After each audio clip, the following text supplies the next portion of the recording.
Hello, welcome back. It's lunchtime. Lydia's sweeping. And I'm going to let Ayla the Huntress know that... I work for... What?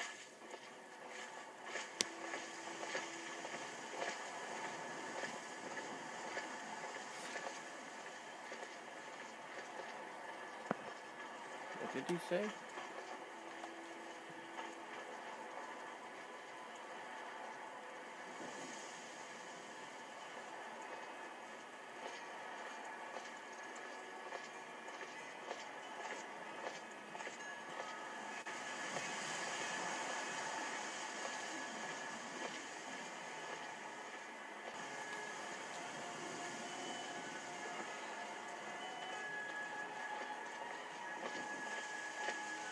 Come to chat with an old woman, Do your good deed for the day.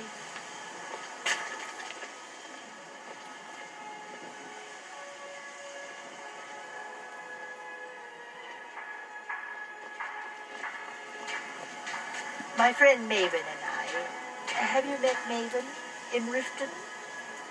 We know our place in this world, know the place of others, too.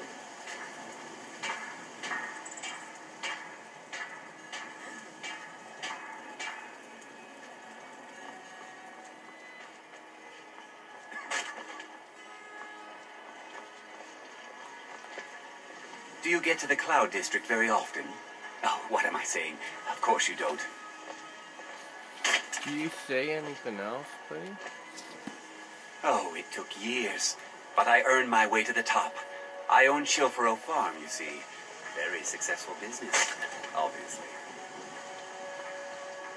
I work for Bellathor at the General Goods Store.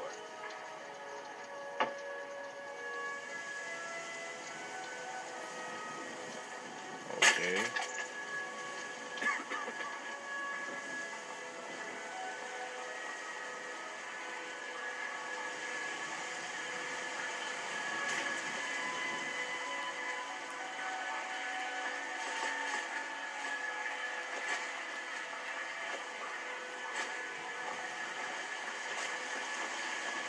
It's a fine day with you around. I hope your parents are proud of you. They have a lot of reason to be. What have you got for sale? Take a look.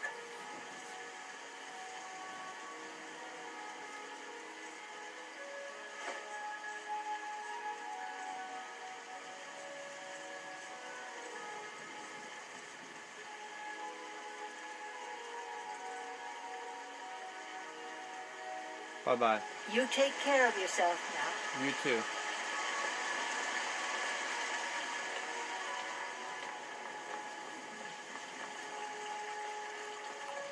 You're the best. Can you be my father? Here, Mister, could you spare a coin? have a gold piece.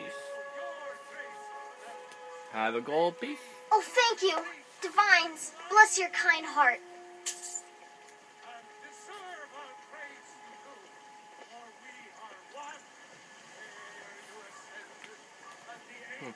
See ya.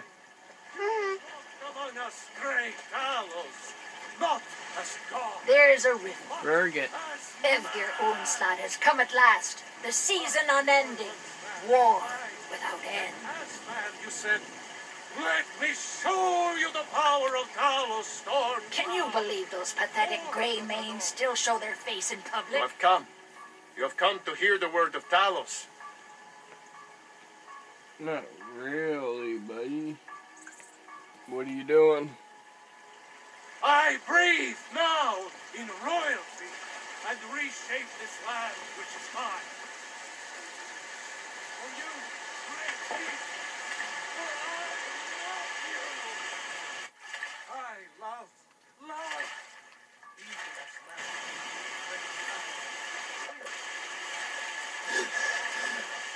In each of us, the future of Skyrim, the future of Tamriel. And there it is, friends. The ugly. We are the children of man. Talos is the true God.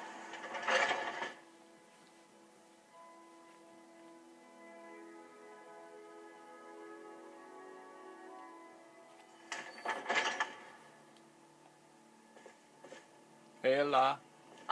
Have you been bringing the battle to the Silver Hand, friend? Yeah. I wish I could be there with you. Soon enough. I got the fragment. Ayla. I hope the hunting goes well, brother. We've got the cowards on their heels now. Yeah, we do. I got the fragment. Another piece of glory. Good work, Shield brother. So. You got that animal extermination job? And there is more work to be done, but I fear that Kodlak's gotten wind of our recent efforts. He's asked to see you. My advice, always be honest with the old man, but don't tell him anything he doesn't need to know.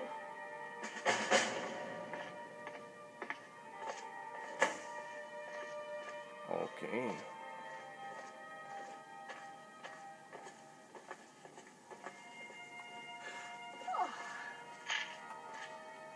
Skyor says that I have the strength of Ysgramor, and my brother has his smarts.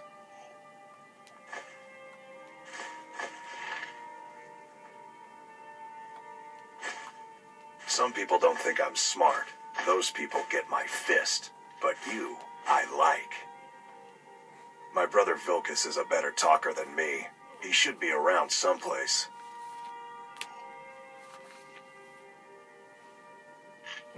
See ya. Until next time.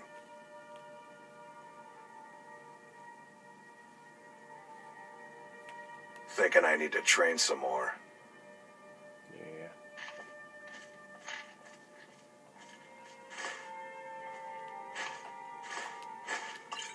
I need some torches.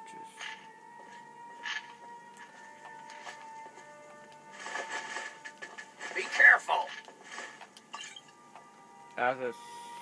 I never thought they would actually let me join the companions. But now it looks like they're letting anyone in these days.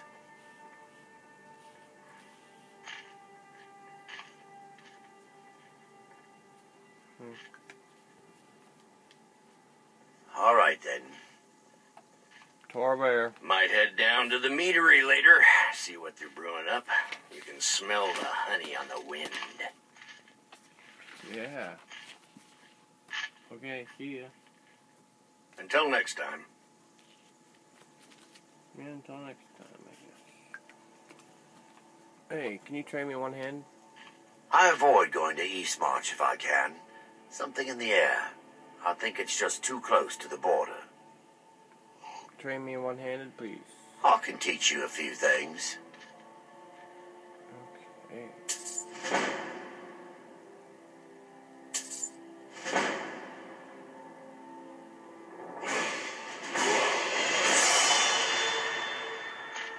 Thank you.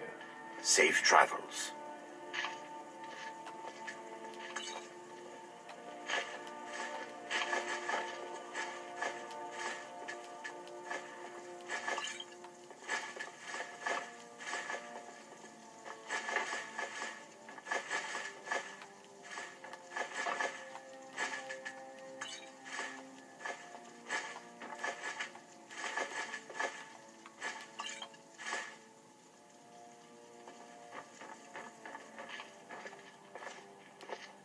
We Greymanes have been feuding with the Battleboards for years. There's no more bitter enemy than an old friend. See ya. I was done talking anyway.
I hear you've been busy of late.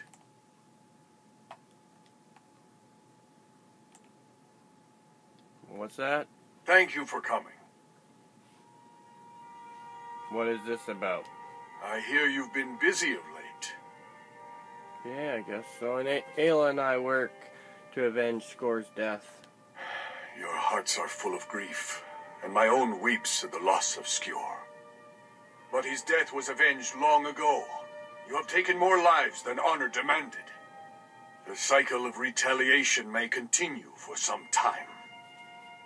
In any case, I have a task for you. Have you heard the story of how we came to be werewolves? Score said it was a blessing from her scene. Aye, that sounds like him. As in all matters of faith, though, the reality is more complicated than one believer would tell you. Oh, so what is the truth then? The companions are nearly 5,000 years old. This matter of beast blood has only troubled us for a few hundred. One of my predecessors was a good but short-sighted man. He made a bargain with the witches of Glenmoral Coven. If the companions would hunt in the name of their lord Hircine, we would be granted great power. Oh, and they became werewolves. They did not believe the change would be permanent. The witches offered payment, like anyone else. But we had been deceived. Oh. The witches should be hunted down for their trickery. We'll get to that. It's not so simple as just killing them, though. The disease, you see, affects not just our bodies. It seeps into the spirit. Upon death, werewolves are claimed by Hircine for his hunting grounds. For some, this is a paradise. They want nothing more than to chase prey with their master for eternity. And that is their choice. But I am still a true Nord, and I wish for Sovngarde as my spirit home. Is there a way to cure yourself? That's what I've spent my twilight years trying to find out. And now I've found the answer. The witches' magic ensnared us, and only their magic can release us. They won't give it willingly, but we can extract their foul powers by force. I want you to seek them out.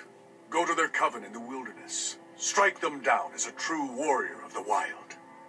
And bring me their heads, the seat of their abilities. From there, we may begin to undo centuries of impurity.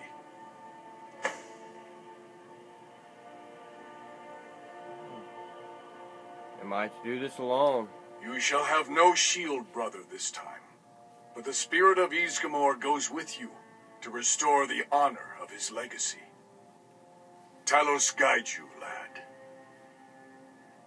Thank you. Some nights I dream about the mists of Sovngarde.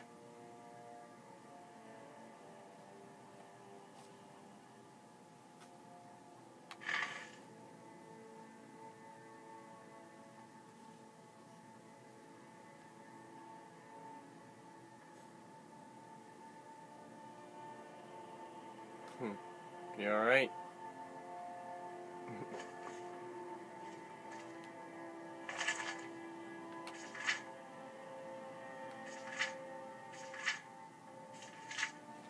Take a read of the Song of HROMIR. HROMIR, son of Horgar, summoned to the court of Vindak, son of Vinmor, king of Evensnow, mighty caster of magic, I charge thee to go to Elfendor, for its hoary warriors do threaten my land, and bring forth their cousin demons, to terrify my people.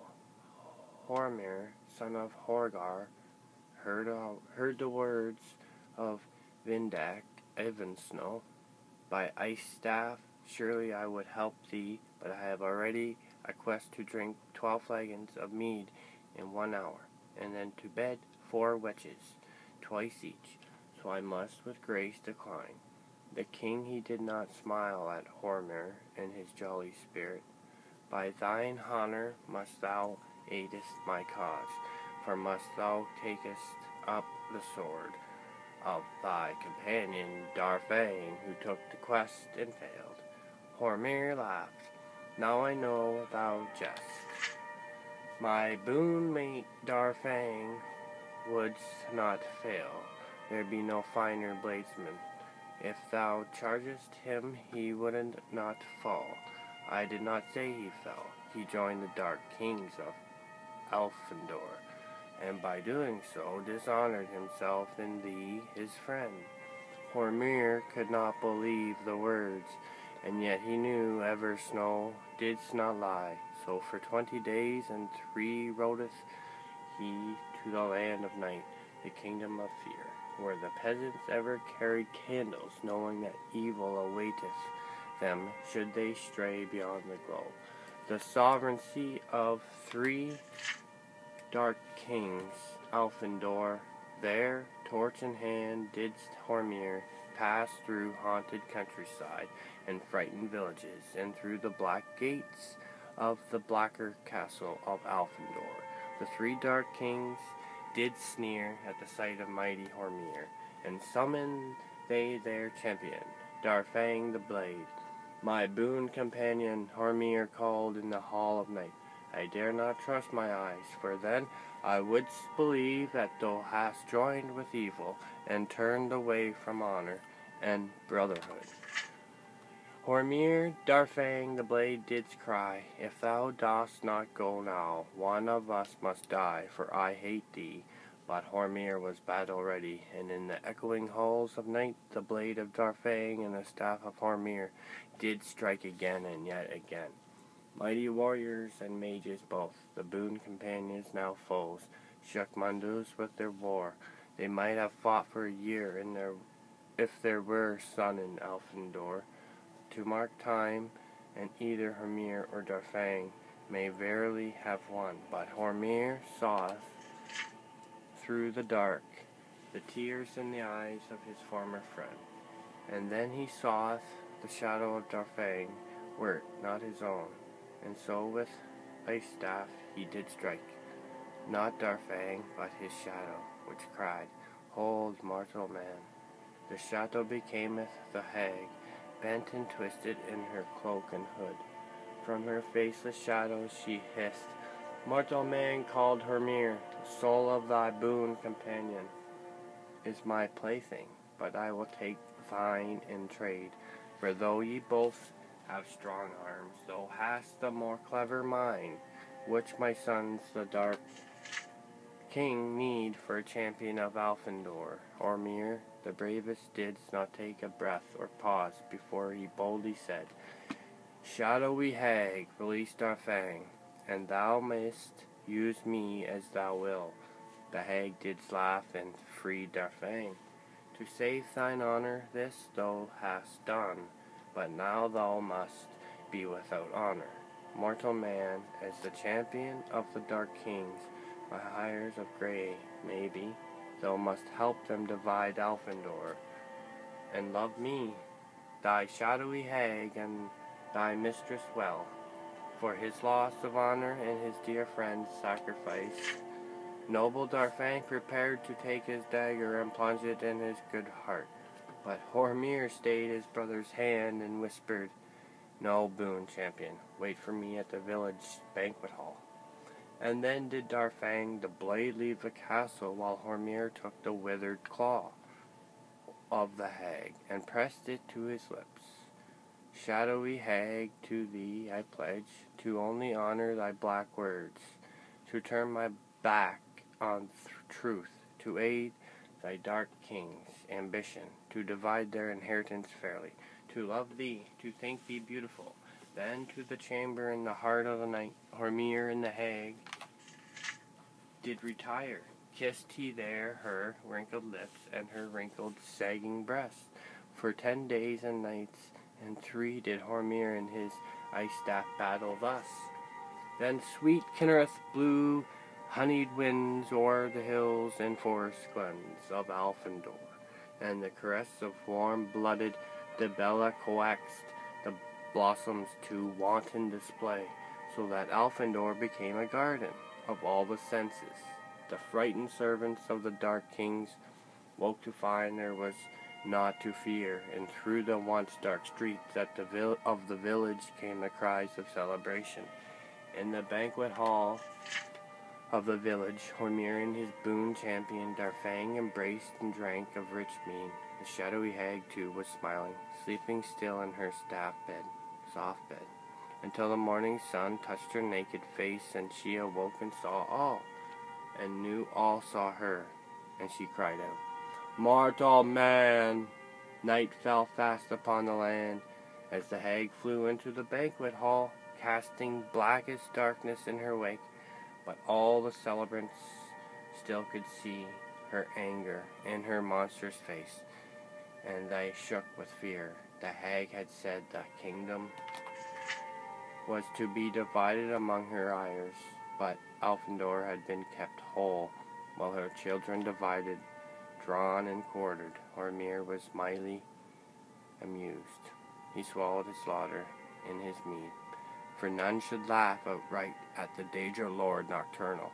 Without her grey cowl of shadowed night, her hideous face forced the moons to hide themselves. HROMIR the mighty did not quail. "Whereas be thine hood, shadowy hag? Mortal man has taken it from me unaware. When I awake, my face unmasked, my kingdom cast into the light, my dark king hires in pieces cast, and here my champion smiles. Yet in truth thou kept thy promise truly, to never keep thy promise true." HROMIR, son of Horgar, bowed to the hag, his queen, "And evermore, till thou releaseth me, will I serve thee so." A clever mind and a champion is a much overvalued trait. The hag released HROMIR's soul, and he released her hood, and so in the light of darkest dark, she left Alfendor evermore. And after drinking 12 flagons of mead, and bedding 4 wenches twice each, did Darfang return to Eversnow with HROMIR, son of Horgar. Ha ha.